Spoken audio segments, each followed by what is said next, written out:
there's more to it than just fixing the need.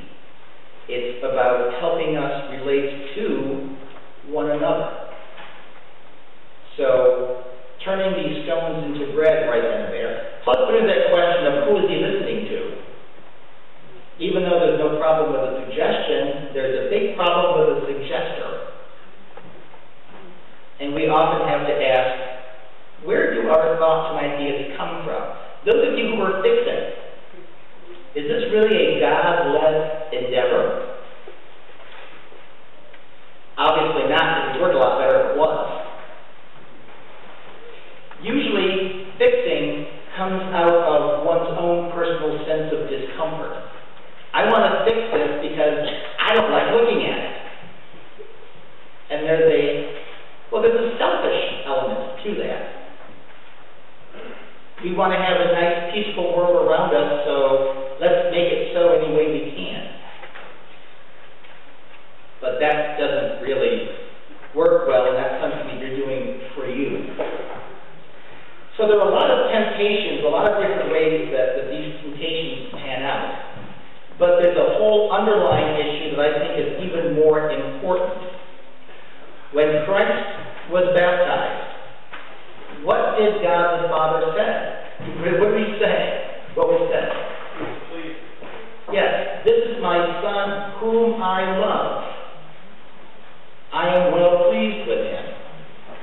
So Jesus, from this identification, this statement, he goes into the wilderness and Satan says, oh, if you're the Son of God. That's a conditional statement, by the way, suggesting doubt. You know, Satan isn't saying, since you're the Son of God, you can do this. That would be an affirmation. And Jesus could say, well, yes, I am and I can.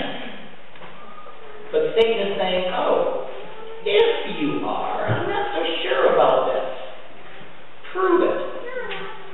Prove you're the Son of God by doing this thing over here. Well, if Jesus were to act upon that, what's the reflection on God's statement he already made? It's doubt. Not quite, I'm not acting on God's affirmation, I'm acting on someone's skepticism. I'm acting on someone's doubt, and I'm proving. Do you need to prove? Okay, for crossing the border, I know how that works. But basically speaking, do you have to prove who you are to yourself or your friends? Do you walk into work every day and flash your wall saying, yep, it's really me. Yep, I'm here. See? Do you ever doubt who you are?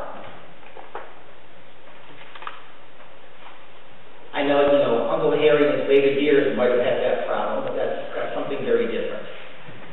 We know who we are.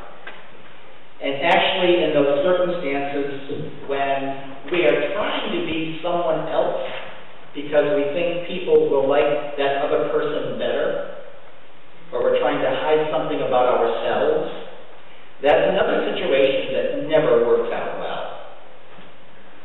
Doubting who you are, trying to be someone else, proving yourself for the sake of proving yourself, never pans out. Jesus did not have to prove who he was. Again, the temptation with the temple. Oh, if you're the Son of God, why don't you hop up there and jump off? Show everybody who you are, if you are the Son of God. Again, that doubt. That last temptation, by the way, also threatens, addresses his identity. Because like I said, Satan was offering Jesus something he had already been promised, but far more glorious. Why worship Satan and get this stuff when God the Father said, I'm going to have it for all eternity? Why have it for just the time I'm alive here on the earth when I'm going to be King of Kings and Lord of Lords for all eternity? What kind of offer is that?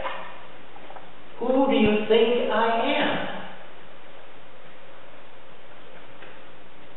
And there Now, a temptation, by the way, we think of a temptation as some sort of enticement to do something wrong, and that's not really the full picture. When you read through Scripture, the word temptation and the word trial, they are the same root word, the same basic word in the Greek. We think of them as two different things, but within the New Testament, within the biblical thought, they are the same thing. It's anything that comes between you and God. Anything that creates a space between you and God. It can be something unpleasant, where you feel like you're being pushed away or withdrawing, or it can be something immediately pleasant, where you're kind of drawn away and enticed. But either way, the temptation is something that draws you apart from God. And then that leads to adverse behaviors, if you will. That leads to sin. But again, the sin tends to be a result of. Temptation leads to sin. We're all going to be tempted. I mean, face it, we all have days when we give up and say, why bother? Where is God in